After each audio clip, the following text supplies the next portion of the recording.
Hi everyone, welcome to Movie Recap Center. Today's story takes us to the neon-lit streets of Las Vegas, where a bodyguard with deadly skills and a dangerous gambling problem gets pulled into a violent web of mobsters, betrayal, and vengeance.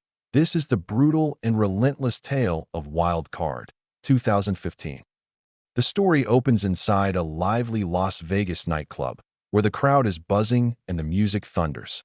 At the bar sits Nick Wilde, a man with sharp eyes, calm demeanor, and the quiet confidence of someone who knows how to handle himself. He sips his drink in silence. Observing the room, a woman named Doris walks in, catching his attention as she glides to her table. Shortly after, a man named Osgood joins her, clearly nervous but intent on impressing her. Tonight, he plans to propose. But the moment is interrupted when Nick approaches their table. Without hesitation, Nick asks Doris for a dance, mocking Osgood in front of her. The tension escalates when Nick reaches over and yanks off Osgood's wig, humiliating him in front of the whole club. Doris, embarrassed, drags Osgood outside. But instead of retreating, Osgood insists he can fight, despite looking far too old and fragile. With sudden determination, he snatches his wig back from Nick and warns him. A short scuffle breaks out, surprising everyone. Doris is impressed, forcing Nick to apologize. Osgood, victorious in her eyes, is celebrated as her hero, but then the film takes a darker turn. A severely injured woman is dumped outside a hospital in the dead of night. A doctor rushing out for air finds her, barely conscious, her body beaten and broken. The only word she can whisper is, "Nick." The next morning, Nick wakes in his modest room.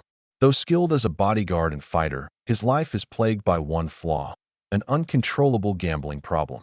Despite his dangerous past, he heads out for work, where he's approached by a nervous young man named Cyrus Kinnick. Cyrus wants to hire Nick as his bodyguard during his stay in Vegas. He fears being exploited because of his youth and vulnerability. Nick agrees. Later, it's revealed that the nightclub scuffle was nothing but a setup. Nick and Osgood stage the fight to make Osgood look strong in Doris's eyes. For his efforts, Nick is paid $500. Though he declines a bonus at a diner, Nick chats with his friend Roxy, a waitress who knows his struggles. He tells her about his dream of retiring in Corsica, but for that, he needs $500,000. Roxy also passes along a message. A woman named Holly wants to see him. When Nick arrives, he realizes Holly is the injured woman from the hospital, a professional escort, and someone Nick has known for years. With trembling voice and haunted eyes, she recounts what happened. She was assaulted at the Golden Nugget Hotel by 3 men. Their leader dragged her to a room, raped her, and forced the others to do the same. Then they dumped her like trash on the street.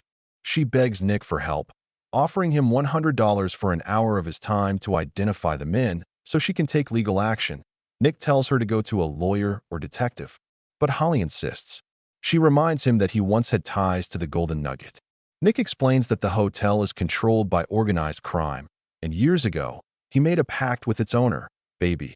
They would stay out of each other's business. Still troubled, Nick seeks information. A housekeeper named Millicent reluctantly gives him the name he's looking for, Danny DeMarco, the son of a powerful Italian mob boss. She warns Nick to stay out of it, but Nick takes the information anyway. He lies to Holly, saying he found no leads. She sees through him instantly. Desperate, she pleads for his help, reminding him of their friendship and loyalty. Nick, torn between caution and conscience, finally breaks. That night, he takes Cyrus on a casino tour. But even surrounded by lights and laughter, his mind is with Holly. He abruptly leaves, returns to her, and tells her everything. The man's name, his room number. But Holly doesn't want legal justice. She wants revenge. She asks Nick to weaken them so she can finish it herself. Disguised as one of Baby's associates, Nick enters Danny's room. The guards let him through without question. Inside, Danny arrogantly insults Holly, mistaking Nick for her pimp. Nick plays along, showing a credit card as his supposed proof of authority. As he tries to leave, Danny refuses to let him go without humiliating him. Danny orders his men to attack. What follows is a brutal, clever fight. Armed with nothing but his credit card, Nick takes them all down with lethal efficiency. When Danny pulls a gun, Nick overpowers him.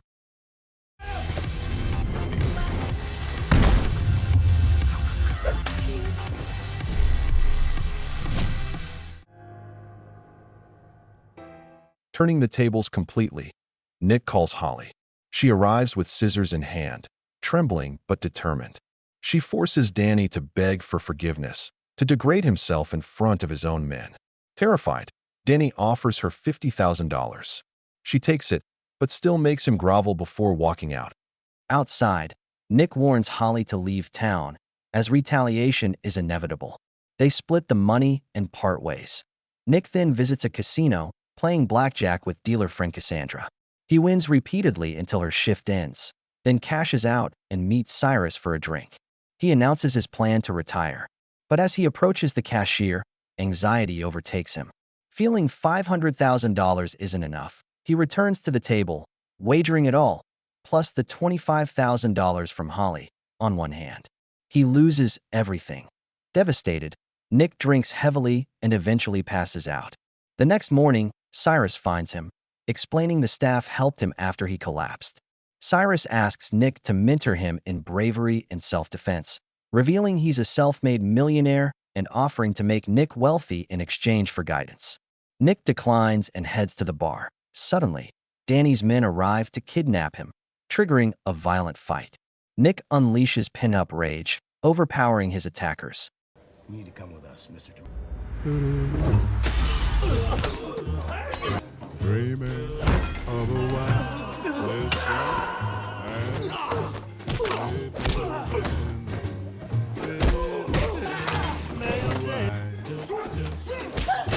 Police intervene and take him to Baby, the Vegas mob boss.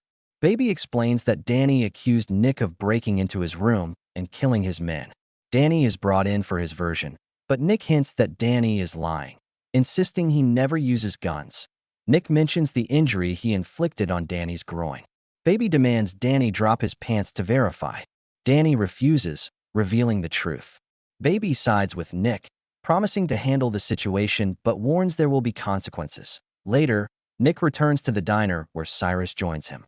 Cyrus, now confident and grateful, hands Nick a $500,000 check and a plane ticket to Corsica. At that moment, Danny's men storm the diner, but Cyrus creates a diversion by singing, allowing Nick to escape. A high-speed chase ensues, with Danny's men hunting him. Determined to end the threat, Nick confronts and eliminates them all. Afterward, Cyrus finds Nick and reiterates the check and plane ticket. Hesitant but resolute, Nick finally accepts, deciding to leave Vegas before Danny's father comes seeking vengeance. And that's the full breakdown of Nick Wilde, a high-octane thriller full of clever strategies, brutal confrontations, and revenge served cold. If you enjoyed this full recap, hit like, leave a comment about your favorite moment, and subscribe to Movie Recap Center for more detailed, scene-by-scene movie summaries. Until next time, in Vegas, trust no one and never underestimate a man with a plan.